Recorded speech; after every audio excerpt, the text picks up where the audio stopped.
Hello everyone. आज के इस वीडियो के अंदर हम जो गुजरात के अंदर पीटीसी के एडमिशन होते हैं, ठीक है, उसके बारे में बात करने वाले हैं।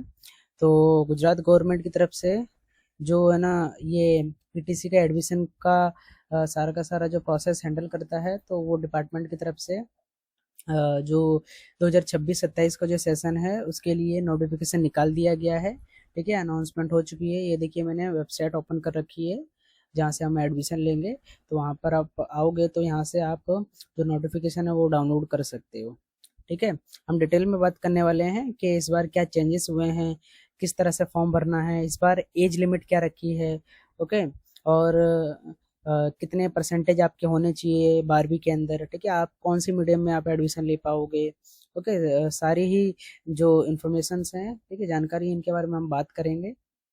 ओके, और एडमिशन की डेट कब से स्टार्ट हो रही है, तो देखिए ये मैंने पेज ओपन कर रखा है। यहाँ पे आपको दिख रहा होगा कि ऑनलाइन अर्जी प्रक्रिया तारीख 24/6/2026 ના રોજ સવારે 11 કલાકે શરૂ થશે। ઉમેદવારે તે સમયથી ऑनलाइन फॉर्म भरी सकते हैं। ठीक है, तो इस बार जो फॉर्म भरना है आपको वो ऑनलाइन ही भरना है। नॉर्मली पहले, इससे पहले ये रहता था कि आप ऑफलाइन भी फॉर्म भर सकते थे, पर इस बार जो प्रोसेस है उसको थोड़ा सेंट्रलाइज कर दिया गया है। ठीक है, ऑनलाइन कर दिया गया। नॉर्मली जिस तरीके से हम बीए ऐसे जो नॉर्मल हमारे ग्रेजुएशन के कोर्स रहते हैं उसमें जिस तरह से एडमिशन लेते हैं, उसी तरीके से इस बार पीटीसी का भी एडमिशन होगा।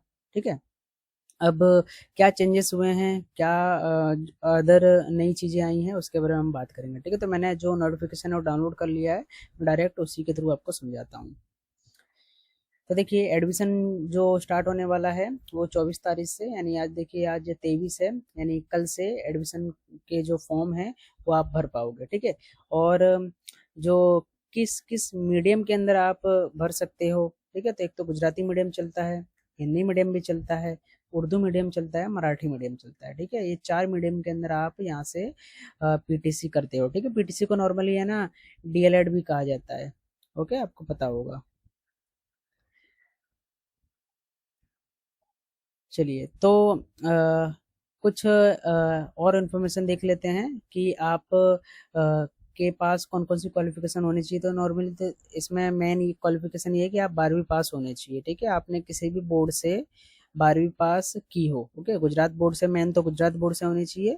अगर आप एनआईओएस बोर्ड से, अदर स्टेट के बोर्ड से हैं अगर, तो आपको गुजरात में एक एलिजिबिलिटी सर्टिफिकेट होता है वो बनवाना पड़ेगा। ठीक है, वो उसकी प्रोसेस में आपको बता दूंगा कि एलिजिबिलिटी सर्टिफिकेट जो रहता है वो किस तरीके से बनवाते हैं, अगर आप अदर स्टेट से हैं, अदर बोर्ड से हैं तो। ठीक है, बाकी गुजरात बोर्ड से हैं तो नॉर्मली आप यहाँ एडमिशन ले सकते हैं, भले आप साइंस बैकग्राउंड से हो, आर्ट्स से हो, कॉमर्स से हो। ओके, वोकेशनल कोर्स हो, किसी भी कोर्स से हो, आप एडमिशन ले सकते हैं।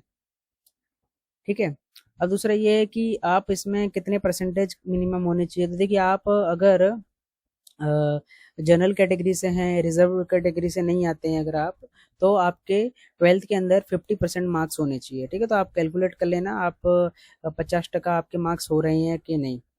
ठीक है, अगर आप अनुसूचित जाति और अनुसूचित जनजाति से हैं, ईडब्ल्यूएस कैटेगरी से हैं, ठीक है, और जो S C B C category होती है जिसको हम ओबीसी बोलते हैं उससे हैं अगर आप, ओके, यानी रिजर्वेशन आपको मिलता है, तो आपके 12वीं के अंदर 45% भी अगर होंगे तो आप एडमिशन ले सकते हैं इसके अंदर। ठीक है, तो ये हुई परसेंटेज की बात कि आप कितने होने चाहिए। अब प्रवेश का माध्यम क्या रहेगा। ठीक है, तो 10वीं और 12वीं के अंदर आपने जिस माध्यम के अंदर पढ़ाई की है, आपका जो एडमिशन है पीटीसी में उसी माध्यम में होगा। याद रखना ये चीज। ठीक है, अगर आपने English medium, Gujarati medium, Hindi medium, Urdu Urdu medium, है ना, मराठी मीडियम, इनमें से किसी से भी किया हो तो आप उसी मीडियम में एडमिशन ले पाएंगे। ठीक है, तो मीडियम का जो रूल है वो इस तरीके से है।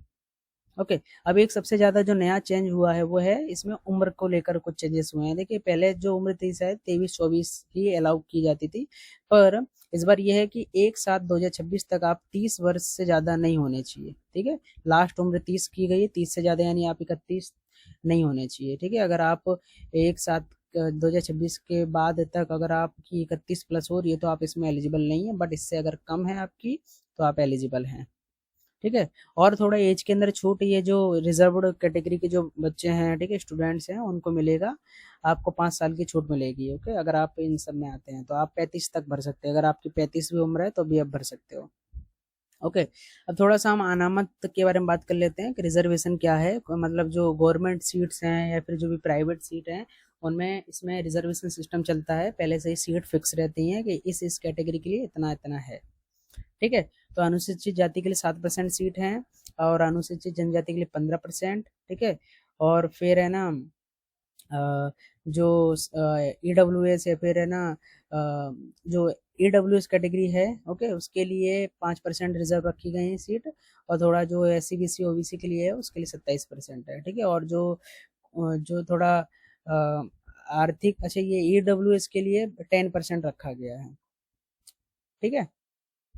और बाकी जो सीट बचती है वो जनरल के लिए हो जाएगी। फिर एडमिशन किन कॉलेजेस में मिलेगा, तो देखिए, NCT की तरफ से DLED कोर्स कौन करा सकता है, ये पहले से ही कॉलेज सिलेक्टेड रहते हैं, लिस्ट रहती है, मैं आपको लिस्ट भी बता दूंगा किस तरीके से आपको देखना है। तो 2026-27 सेशन के लिए जिन कॉलेजेस को परमिशन दी है NCT ने, ठीक है, वही कॉलेजेस में आपको DLED में एडमिशन लेना है और मिलेगा। ठीक है। तो ये कुछ इन्फॉर्मेशन थी PTC के बारे में। ओके, तो ज़्यादातर जो इन्फॉर्मेशन है वो मैंने आपको बता दी है। चलिए, तो इसके अंदर मैंने आपको समझा दिया है कि आपको फॉर्म किस तरह से भरना है, कब से भरना है। ठीक है। तो ज़्यादातर सारी इन्फॉर्मेशन इस नोटिफिकेशन के अंदर बता दी गई है। फॉर्म जब स्टार्ट होगा तो किस तरह से भरना है, इसको लेकर भी मैं एक वीडियो लेकर आऊँगा। चैनल पर अगर नए आए हैं तो चैनल को सब्सक्राइब करना।